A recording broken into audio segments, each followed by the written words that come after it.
ನಮಸ್ಕಾರ. ಇದು ಪ್ರಗತಿಪರ ರೈತ ಶ್ರೀ ಶಂಕರಗೌಡ ಪಾಟೀಲ್ ಅವರ ಜೂನ್ 27, 2025 ರಂದು ಬಿತ್ತಿದ ತೊಗರಿ ಬೆಳೆ. ಸಸ್ಯಗಳು ಅತ್ಯುತ್ತಮವಾದ ಕವಲೊಡೆಯುವಿಕೆ, ಹಚ್ಚ ಹಸಿರಿನ ಎಲೆಗಳು ಮತ್ತು ಬಲವಾದ ಚೈತನ್ಯವನ್ನು ತೋರಿಸುತ್ತಿವೆ. ಹೆಚ್ಚುವರಿ ಮಳೆ ಮತ್ತು ಮೋಡ ಕವಿದ ವಾತಾವರಣದ ಈ ಋತುವಿನಲ್ಲಿಯೂ ಸಹ ಆರೋಗ್ಯಕರವಾಗಿ ಬೆಳೆಯುತ್ತಿವೆ. ತೊಗರಿ ಜೊತೆಗೆ ಅವರ ಸೂರ್ಯಕಾಂತಿ ಬೆಳೆ ಕೊಯ್ಲಿಗೆ ಕೇವಲ 10 ದಿನಗಳ ದೂರದಲ್ಲಿದೆ ಮತ್ತು ಎತ್ತರವಾಗಿ ನಿಂತಿದೆ. ಆದರೆ ಜೂನ್ 26 ರಂದು ಬಿತ್ತಿದ ಅವರ ಹತ್ತಿ ಬೆಳೆಯೂ ಸಹ ಶಕ್ತಿ ಮತ್ತು ಚೈತನ್ಯದಿಂದ ಸಮೃದ್ಧವಾಗಿದೆ. ಒಟ್ಟಿಗೆ ಸೂರ್ಯಕಾಂತಿ, ಹತ್ತಿ ಮತ್ತು ತೊಗರಿ ಎಂಬ ಈ 3 ಬೆಳೆಗಳು ಸಾವಯವ ಪೋಷಣೆಯು ಸಸ್ಯಗಳನ್ನು ಹೇಗೆ ಸ್ವಾವಲಂಬಿಗಳನ್ನಾಗಿ ಮಾಡುತ್ತದೆ ಮತ್ತು ಹವಾಮಾನ ಒತ್ತಡವನ್ನು ತಡೆದುಕೊಳ್ಳುವ ಸಾಮರ್ಥ್ಯವನ್ನು ನೀಡುತ್ತದೆ ಎಂಬುದಕ್ಕೆ ಹೊಳೆಯುವ ಉದಾಹರಣೆಗಳಾಗಿವೆ. ಇದು ಹವಾಮಾನ ಸ್ಮಾರ್ಟ್ ಸಾವಯವ ಕೃಷಿ ಮತ್ತು ರೈತರ ಯಶಸ್ಸನ್ನು ಬೆಂಬಲಿಸುವಲ್ಲಿ ಕುಬಾ ಆರ್ಗಾನಿಕ್ಸ್ನ ಶಕ್ತಿಯ ನಿಜವಾದ ಪ್ರದರ್ಶನವಾಗಿದೆ. ರೈತ ಬಾಳೆ ಬೆಳಗಲಿ, ನಾಡು ಬೆಳಗಲಿ. ಧನ್ಯವಾದಗಳು. ಭಾರತದ ನೆಲ ನನ್ನ ತಾಯಿ ಭೂದೇವಿ, ನಿನ್ನ ಪ್ರಾರ್ಥಿಸುತ್ತೇವೆ. ನಿನ್ನ ಮಡಿಲಲ್ಲಿ ಜೀವನದ ಬೀಜ ಬಿತ್ತುತ್ತೇವೆ. ನಿನ್ನ ಮಣ್ಣಿನಲ್ಲಿ ನಮ್ಮ ಜೀವನ ನೆಲೆಸಿದೆ. ನಿನ್ನ ಕಾಪಾಡಿದರೆ ನಮಗಾಗಿ ಆರೋಗ್ಯಕರ ಆಹಾರ ಬೆಳೆ. ನಾವು ಸಾವಯವ ಕೃಷಿಕರು, ಸಾವಯವ ನಮ್ಮ ಪ್ರಾರ್ಥನೆ. ನಮ್ಮ ಸಂಪ್ರದಾಯವನ್ನು ಮರೆತಿಲ್ಲ, ನಮ್ಮ ಭೂತಾಯಿ ಮರೆತಿಲ್ಲ. ಖೂಬಸೈಲ್ ಕಂಡೀಷನರ್ ಎಲ್ಲ ಮಗು ಮತ್ತು ಸೂಕ್ಷ್ಮ ಪೋಷಕಾಂಶಗಳೊಂದಿಗೆ ಬಲವರ್ಧಿತವಾಗಿರುವ ಏಕೈಕ ಗೊಬ್ಬರ. ಸಸ್ಯದ ಅವಶ್ಯಕತೆಗಳಿಗೆ ಅನುಗುಣವಾಗಿ ಪೋಷಕಾಂಶಗಳನ್ನು ನೀಡುತ್ತದೆ. ವಿಸ್ತೃತ ಜೀವಿತಾವಧಿ ಹೊಂದಿದೆ. ತೇವಾಂಶವನ್ನು ಸಂಗ್ರಹಿಸಿ ನೀರಿನ ಕೊರತೆಯಲ್ಲಿಯೂ ತಾಪಮಾನ ಹೆಚ್ಚಾದರೂ ಹಸಿರು ಬೆಳೆಯ ಚೈತನ್ಯವನ್ನು ನೀಡುವ ಜೀವಧಾರೆ.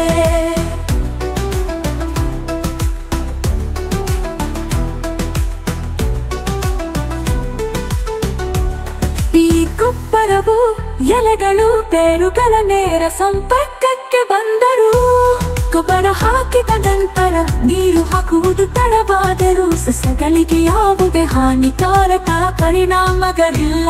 ಆರೋಗ್ಯಕರ ಮಣ್ಣು ಆರೋಗ್ಯಕರ ಸಸ್ಯದ ಆಧಾರವಾಗಿದೆ.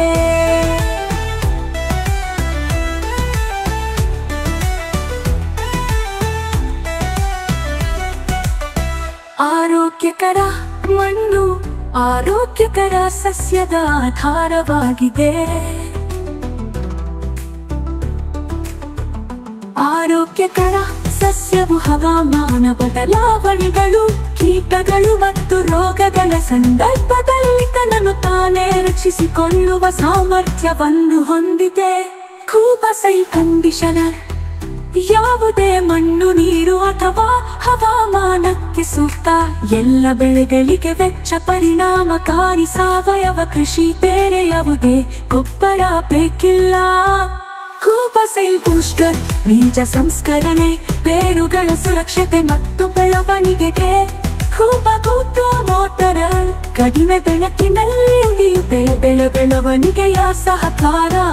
ಹೂ ಬಿಡುವಿಕೆ, ಹೂ ಮತ್ತು ಹಣ್ಣು ಇಳುವರಿಯನ್ನು ಹೆಚ್ಚಿಸಲು. ನ್ಯಾಚುರಲ್ ಹಾರ್ಟಿಕಲ್ಚರ್ ಆಯಿಲ್ ನಮ್ಮ ಭೂತಾಯಿಗೆ ವಿಷವಲ್ಲ. ಗಿಡಮರಗಳಿಗೆ ಅಥವಾ ಅದರ ಹಣ್ಣುಗಳಿಗೆ ಎಂದಿಗೂ ವಿಷವಲ್ಲ. ನೈಸರ್ಗಿಕ ಕೀಟರೋಗ ತಡೆಗಟ್ಟುವ ಸಹಾಯಕ. ಇದಕ್ಕೆ ಜೊತೆಯಾಗಿ ಕೀಟರೋಗ ತಡೆಯಲು ಒಡನಾಡಿ ಸಸ್ಯಗಳನ್ನು ಬಳಸಿ.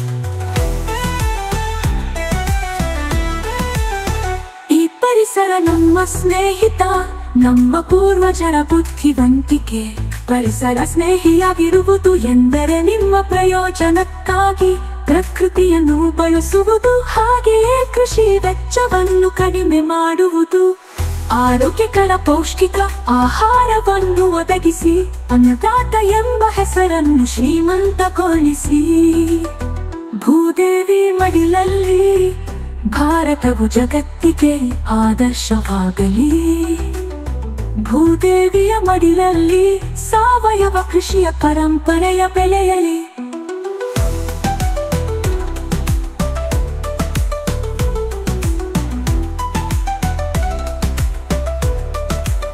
ನಮ್ಮ ಮಕ್ಕಳ ಭವಿಷ್ಯಕ್ಕಾಗಿ ಆರೋಗ್ಯಕರ ಮಣ್ಣು ಉಳಿಯಲಿ, ಆರೋಗ್ಯಕರ ಆಹಾರ ಬೆಳೆಯಲಿ.